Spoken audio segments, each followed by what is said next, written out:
ಕೆಲವೇ ಹೊತ್ತಿನಲ್ಲಿ ಪಂಚ ಗ್ಯಾರಂಟಿ ಸರ್ಕಾರದ ಭವಿಷ್ಯ ನಿರ್ಧಾರ ಆಗುತ್ತೆ. ರಾಹುಲ್ ಗಾಂಧಿ ಕೈಯಲ್ಲಿದೆ ಡಿಕೆ ಸಿದ್ದು ಭವಿಷ್ಯ. ಸಿದ್ದರಾಮಯ್ಯಗೆ ಸಿಗುತ್ತಾ ಗ್ರೀನ್ ಸಿಗ್ನಲ್ ಅಥವಾ ಡಿಕೆಗೆ ಎಕ್ಸಾಮ್ನಲ್ಲಿ ಪಾಸ್ ಮಾಡ್ತಾರಾ ರಾಗ? ರಾಹುಲ್ ಗಾಂಧಿ ಕೈಯಲ್ಲಿದೆ ಡಿಕೆ ಸಿದ್ದು ಭವಿಷ್ಯ. ಸಿದ್ದರಾಮಯ್ಯಗೆ ಸಿಗುತ್ತಾ ಗ್ರೀನ್ ಸಿಗ್ನಲ್ ಎನ್ನುವಂತಹ ಪ್ರಶ್ನೆ ಇದೀಗ. ಅಥವಾ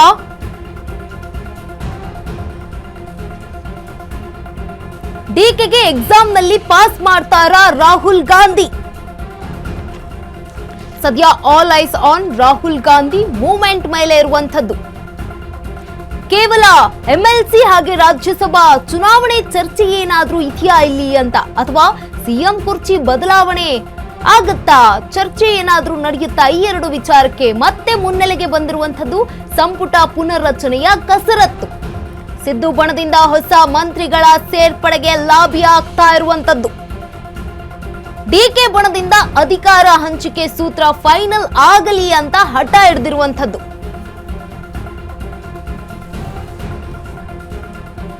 ಕೆಲವೇ ಹೊತ್ತಿನಲ್ಲಿ ಪಂಚ ಗ್ಯಾರಂಟಿ ಸರ್ಕಾರದ ಭವಿಷ್ಯ ನಿರ್ಧಾರ ಆಗುತ್ತೆ. ರಾಹುಲ್ ಗಾಂಧಿ ಕೈನಲ್ಲಿದೆ ಡಿಕೆ ಹಾಗೆ ಸಿದ್ದು ಅವರ ಭವಿಷ್ಯ. ಈ ಇಬ್ಬರು ನಾಯಕರ ಭವಿಷ್ಯ ಆಗಿರುವಂತದ್ದು. ಒಂದು ವೇಳೆ ಸಿದ್ದರಾಮಯ್ಯ ಅವರಿಗೆ ಗ್ರೀನ್ ಸಿಗ್ನಲ್ ಸಿಗುತ್ತಾ, ಅಥವಾ ಡಿಸಿಎಂ ಡಿಕೆ ಶಿವಕುಮಾರ್ ಅವರು ಎಕ್ಸಾಮ್ನಲ್ಲಿ ಪಾಸ್ ಮಾಡ್ತಾರಾ ರಾಗ ಅಂತ ಈಗ ಪ್ರಶ್ನೆಯಾಗಿರುವಂತದ್ದು. ಈಗ ಸದ್ಯ all ice on Rahul Gandhi movement ಮೇಲೆ, ರಾಹುಲ್ ಗಾಂಧಿ ಅವರ ಮೂವ್ಮೆಂಟ್ಗಳ ಮೇಲೆ ಈಗ ಎಲ್ಲರ ಕಣ್ಣು ಇರುವಂತದ್ದು. ಕೇವಲ ಎಂಎಲ್ಸಿ ರಾಜ್ಯಸಭಾ ಚುನಾವಣೆ ಚರ್ಚೆ ಈಗ ಆಗ್ತಾ ಇರುವಂತದ್ದ, ಅಥವಾ ಸಿಎಂ ಕುರ್ಚಿ ಬದಲಾವಣೆ ಏನಾದ್ರೂ ಆಗತ್ತಾ? ಮುನ್ನೆಲೆಗೆ ಬಂದಿರುವಂತದ್ದು ಮತ್ತೆ ಈಗ ಸಂಪುಟ ಪುನರ್ರಚನೆ ಕಸರತ್ತು. ಸಿದ್ದು ಬಣದಿಂದ ಹೊಸ ಮಂತ್ರಿಗಳ ಸೇರ್ಪಡೆಗೆ ಈಗಾಗಲೇ ಲಾಬಿಯನ್ನ ಆಗ್ತಾ ಇರುವಂತದ್ದು. ಆದ್ರೆ ಡಿಕೆ ಬಣದಿಂದ ಅಧಿಕಾರ ಹಂಚಿಕೆ ಸೂತ್ರ ಫೈನಲ್ ಆಗಲಿ ಅಂತ ಡಿಕೆ ಬಣದ ಶಾಸಕರು ಈಗ ಹಠ ಹಿಡಿದಿರುವಂತದ್ದು. ಕೆಲವೇ ಹೊತ್ತಿನಲ್ಲಿ ಪಂಚ ಗ್ಯಾರಂಟಿ ಸರ್ಕಾರದ ಭವಿಷ್ಯ ನಿರ್ಧಾರ ಆಗುತ್ತೆ. ಈ ಭವಿಷ್ಯವನ್ನ ನಿರ್ಧಾರ ಮಾಡುವುದು ರಾಹುಲ್ ಗಾಂಧಿ ಅವರು. ರಾಹುಲ್ ಗಾಂಧಿ ಕೈಯಲ್ಲಿರುವಂತದ್ದು ಡಿಕೆ ಹಾಗೂ ಸಿದ್ದರಾಮಯ್ಯ ಅವರ ಭವಿಷ್ಯ. ಸಿದ್ದರಾಮಯ್ಯ ಅವರಿಗೆ ಗ್ರೀನ್ ಸಿಗ್ನಲ್ ಏನಾದರೂ ಕೊಡ್ತಾರಾ ರಾಹುಲ್ ಗಾಂಧಿ, ಅಥವಾ ಡಿಕೆ ಅವರನ್ನ ಎಕ್ಸಾಮ್ನಲ್ಲಿ ಪಾಸ್ ಮಾಡ್ತಾರಾ ಅಂತ ಕಾದು ನೋಡಬೇಕು. ಎಲ್ಲರ ಕಣ್ಣು ಈಗ ರಾಹುಲ್ ಗಾಂಧಿ ಅವರ ನಡೆಯ ಮೇಲೆ ಇರುವಂತದ್ದು. ಕೇವಲ ಎಂಎಲ್ಸಿ ಹಾಗೆ ರಾಜ್ಯಸಭಾ ಚುನಾವಣೆ ಕುರಿತು ಚರ್ಚೆ ನಡೀತಾ ಇದೆಯಾ, ಅಥವಾ ಸಿಎಂ ಕುರ್ಚಿ ಬದಲಾವಣೆ ವಿಚಾರವಾಗಿ ಏನಾದರೂ ಹೈಕಮಾಂಡ್ ನಲ್ಲಿ ಇವತ್ತು ಮೀಟಿಂಗ್ ಆಗುತ್ತಾ? ಮತ್ತೆ ಈಗ ಮುನ್ನೆಲೆಗೆ ಬಂದಿರುವಂತದ್ದು ಸಂಪುಟ ಪುನರ್ರಚನೆ ಆಗಬೇಕು ಅಂತ.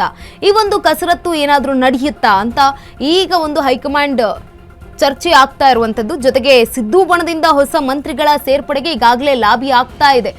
ಸಿದ್ದರಾಮಯ್ಯ ಅವರ ಒಂದು ಬಣದಿಂದ ಹೊಸ ಮಂತ್ರಿಗಳ ಸೇರ್ಪಡೆಗೆ ಈಗ ಲಾಬಿ ಆಗ್ತಾ ಇರುವಂತದ್ದು. ನೇರವಾಗಿ ದೆಹಲಿ ಹೈಕಮಾಂಡ್ ಕೂಡ ಹೈಕಮಾಂಡ್ ಮುಂದೆ ಹೋಗ್ತಾ ಇದ್ರು ಕೆಲವೊಂದಷ್ಟು ಶಾಸಕರು. ನಾವು ಹೋಗ್ತೀವಿ, ನಾವು ಪಕ್ಷದ ಹಿರಿಯರಿದ್ದೀವಿ, ಮೊದಲಿಂದ ಕೂಡ ಗೆಲ್ತ್ಕೊಂಡು ಬಂದಿರುವಂಥವ್ರು, ನಾವೆಲ್ಲ ಇದ್ದಾಗ ನಮಗೂ ಒಂದು ಅವಕಾಶ ಕೊಡಿ ಅಂತ ಒಂದಷ್ಟು ಜನ ಲಾಬಿಯನ್ನ ಮಾಡ್ತಿದ್ದಾರೆ. ಆದ್ರೆ ಡಿಕೆ ಬಣದಲ್ಲಿ ಆ ರೀತಿ ಇಲ್ಲ. ಅಧಿಕಾರ ಹಂಚಿಕೆ ಸೂತ್ರ ಫೈನಲ್ ಆಗಬೇಕು, ಡಿಸಿಎಂ ಡಿಕೆ ಶಿವಕುಮಾರ್ ಅವರು ಸಿಎಂ ಆಗಬೇಕು ಅಂತ ಅವರು ಒಂದು ಹಠ ಹಿಡ್ಕೊಂಡು ಕೂತಿದ್ದಾರೆ. ಅದು ಅಧಿಕಾರ ಹಂಚಿಕೆ ಸೂತ್ರ ಫೈನಲ್ ಆಗಲಿ ಅಂತ ಡಿಕೆ ಬಣದ ಹಠ ಇರುವಂತದ್ದು.